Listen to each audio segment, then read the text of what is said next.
Olá, olá, tudo bem? Vamos lá mais uma vez. Agora a gente vai corrigir as questões do trabalho, né? Corrigimos a questão da prova agora do trabalho.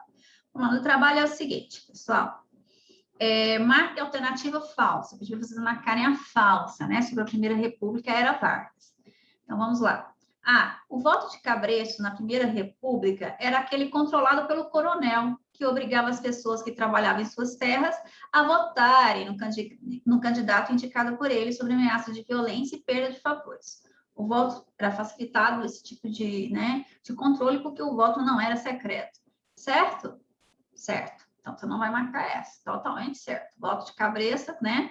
Como a maior parte dos brasileiros moravam, né, de 1889, com a proclamação da República, até 1930, prevaleceu no Brasil a chamada Primeira República, os primeiros 40 primeiros anos da República.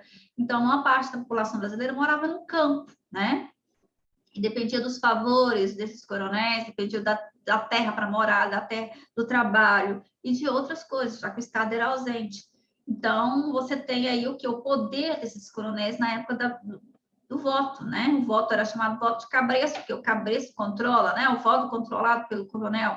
As pessoas tinham que votar num candidato indicado por ele ou nele, né? Próprio. Senão, perdia todos esses favores. B, a economia nessa primeira fase da República é agroexportadora. O café era líder das exportações, mas também era vendido o cacau e a borracha. Totalmente correto. Então, a nossa economia era agroexportadora. Nós não tínhamos uma industrialização forte. Então, o que sustentava a nossa economia era a agricultura, a produção de produtos agrícolas e a venda, a exportação desses produtos agrícolas. E o café vai ser o líder dessas exportações. Mas também vamos ter o cacau e a borracha nesse período.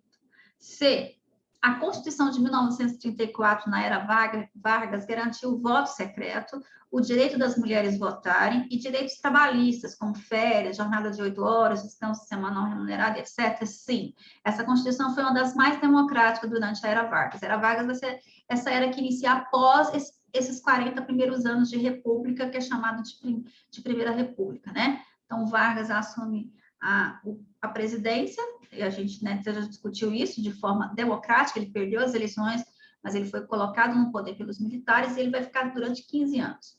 Então, esse período da fase da era Vargas vai ser um período de democracia, né, que ele vai respeitar as leis, a Constituição, mas vai ter também momentos, talvez até maiores do que o próprio período democrático, que é o período ditatorial, em que ele não respeita as leis, é ele que manda e quem é contra vai ser perseguido. Mas nesse período aí você tem um período democrático, em 1934, surge a primeira Constituição, que é uma das mais democráticas da história. Muitos desses direitos ainda permanecem até hoje, né? Ainda bem. Apesar de ter toda ainda uma movimentação, né? Como a gente teve várias reformas, né? No sentido de flexibilizar os direitos trabalhistas, mas essa Constituição foi considerada uma das constituições mais democráticas. Vargas subiu ao poder de forma democrática quando ganhou as eleições? Não, acabei de falar, ele não subiu de forma democrática, ele perdeu as eleições e foi colocado no poder pelos militares, então não foi de forma democrática. Democrática se ele tivesse ganhado, né?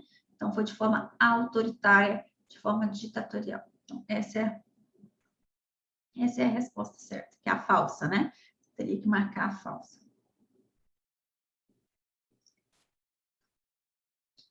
Marca alternativa falsa também sobre o imperialismo e a Primeira Guerra Mundial. Em busca de mercados consumidores, matéria-primas e riquezas, os países capitalistas europeus como a Inglaterra, França, Bélgica, Portugal, Alemanha e outros praticaram o imperialismo. O que é o imperialismo? O domínio sobre a África, partilhando o continente entre eles. Sim, até falei na correção da prova agora, né? Pegaram, né, a África, essas potências capitalistas, e dividiram a África entre si para explorar tudo o que podiam. A mão de obra do povo, as riquezas, de retirar as matérias-primas que eles precisavam para movimentar suas indústrias e ferrar com a economia local, fazendo com que esses povos dependessem, né, dos produtos que eram produzidos na Europa, né? Então, é criar um grau de dependência mesmo. B. Após o domínio inglês sobre a Índia e a China, as indústrias locais foram destruídas, fazendo esses países ficarem dependentes dos produtos ingleses, além de gerar fome e desemprego e miséria. Sim. Então, a ideia do imperialismo nessas potências capitalistas era chegar na África e também na Ásia, dominar essas regiões e fazer essas regiões dependentes da economia e dos produtos ingleses, no caso aqui da Inglaterra, que dominou a Índia e a China. Então, depois do domínio da Inglaterra na Índia e na China, destruiu a economia, né, desses povos que sempre tiveram uma história, né, um processo histórico de autonomia econômica. Então, a partir desse momento, do século XIX, desse imperialismo, a Índia e a China vão ter as suas economias destruídas e vão ficar dependentes da economia da Inglaterra, gerando fome, né, desemprego, um monte de coisa para a população. Uma das causas da Primeira Guerra foi a disputa e rivalidade entre as potências europeias por colônias, territórios e mercados? Sim. Com o imperialismo, né, com essa coisa dessa partilha, dessa corrida, né, por mercados, por território, por colônia, eles dividem a África, nessas potências imperialistas europeias, capitalistas, eles dividem a África e a Ásia entre si. Então, essa rivalidade é que vai gerar o conflito entre elas e que vai gerar também a Primeira Guerra Mundial. A Primeira Guerra é considerada uma guerra sem muitos impactos, um número de mortes, destruição, pois havia pouco avanço tecnológico, pelo contrário, foi uma das guerras mais destrutivas, só vai perder para a Segunda Guerra Mundial, né?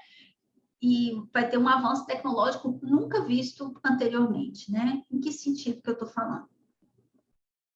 Estou falando no sentido de uso de metralhadoras, uso do avião, uso do submarino, uso de granadas, coisas que não existiam nas guerras anteriores. Então, vai ter um poder bélico, né, de destruição muito maior. É isso aí. Obrigada, se cuida.